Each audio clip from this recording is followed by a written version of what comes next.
Hello students, today we are going to start with sexual reproduction in plants. You might have seen myriads of flowers, their perfume and the butterflies hovering over them make them very much fascinating. जब भी हम फूलों को देखते हैं, बहुत सारे फूलों को देखते हैं, तो हमारा मन बहुत ही प्रफुल्लित हो जाता है. Now, this flower is actually an adaptation for angiosperms for sexual reproduction. In other words, they don't just help us to be happy, but they also help in reproduction. Now, angiosperm word means hidden seeds. That is, the seeds are hidden inside the fruit. Now, flowers are having a very intimate relationship with humans. As humans, they use it for aesthetic, ornamental, social, religious, and even to express their love. So now we find that the flower is actually a very important part of the plants itself, and it is important for us also, because the seeds that it gives us food, and the flower itself is an object of joy. So we'll be starting with the basic structure of flower, or we will be dealing with parts of flower. Now in this diagram, as you can see, I have listed the important parts of a flower, a bisexual flower. In this flower, you find there is a stalk of the flower which is pedicel. Now, before I go in detail about the flower structure, here I want to tell you that a flower is a modified shoot. That is, the stem gets modified into flower, and the petals, sepals, stamen or carpel, they are modified leaves. So the stem gets swollen at the tip, forming thalamus.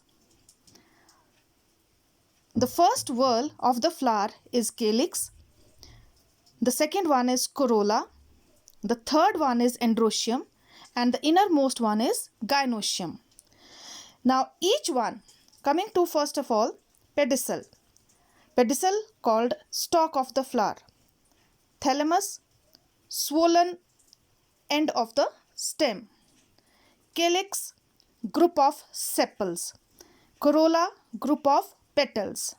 And androecium, that is stamen, forms the male reproductive part. Then coming to gynoecium. Gynoecium, the carpel forms the gynoecium, which is the female part. Here you can see all the different parts. They are in the diagram form. That is the pedicel, the thalamus, then the sepals together making the calyx, petals together making the corolla, and the stamen. Stamen is further made up of different parts. That is the anther lobe, the filament, and a small connective which joins the two anther lobes together. So this is the male part of the flower, that is androecium. Then the female part, or the gynoecium, is made up of carpel. It is further being divided into stigma, where it receives the pollen grains, style, and the ovary, and inside the ovary are present the ovules. Now this whole diagram with its sub-diagrams is very important to understand further study of angiosperms. Now the flower, as you can see, has got all the four whorls: calyx, corolla, androecium and gynoecium. Such flowers are called complete flowers when they have got all the four whorls. Now any whorl missing, maybe calyx, maybe corolla, any one of them, if it is missing in a flower, we call it as incomplete flower. Then we come to pre-fertilization structure and events. Now here we can see that stamen, microsporangium and pollen grain. Now these are the structures which are actually the parts or the structures required for formation of the male gamete. So first of all, here we are going to do with the androecium. Androecium is the male reproductive part of the flower and it is made up of stamen. A stamen is further made up of anther lobes and filaments. The filament attached to the thalamus or to the petals. That is, the long filament is either attached to the thalamus, the swollen end of the stem, or to the petals, directly on the petals. Such condition we call it as epipetalous. Now the number of stamens and length of the stamen, it is different in different species. It is not always same. It is different in different species. For example, there are 6 stamens in crucifer, that is the mustard flower. There are 5 stamens in case of petunia, and in petunia you will find that the stamens are attached to the corolla. We call it as epipetalous. A typical anther is bilobed. It is double lobed, as you can see here also, and we call it as diathecous. And this diathecous lobe has got in the center a longitudinal groove. This is the place from where the anther bursts open at maturity. In a transverse section, we find that there are 4 microsporangium.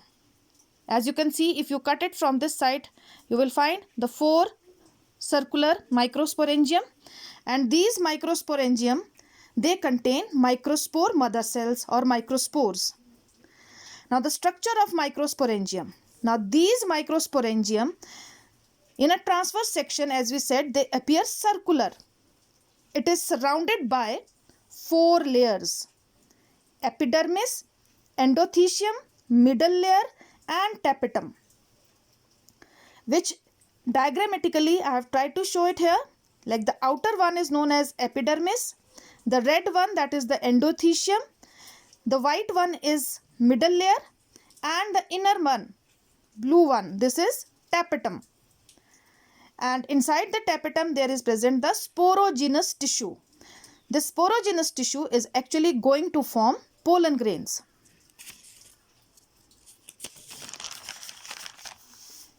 Now if we see it detailed histology, then you will find that there is present the outermost epidermis made up of parenchymatous cells, then endothecium, then middle layer, and then inner to the middle layer you can find the tapetum, and inside the tapetum you find the sporogenous tissue. Now the parts of microsporangium.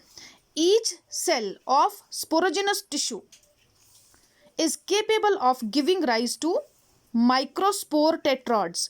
Keep in mind, this sporogenous tissue, the cells will divide meiotically and form 4 cells. You know that the product of meiosis is always 4 cells. So they will form those 4 cells, which we call as microspore tetrads. Now these microspore tetrad, also called as pollen mother cell, will give rise to pollen grains or the microspores. Now this process of formation of pollen grains or the microspores from the sporogenous tissue is called microsporogenesis.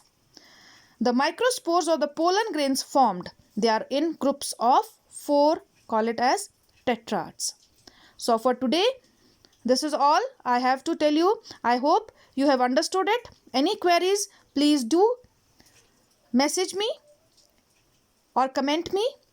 I will try to improve and would like to even answer any queries that you give. Thank you.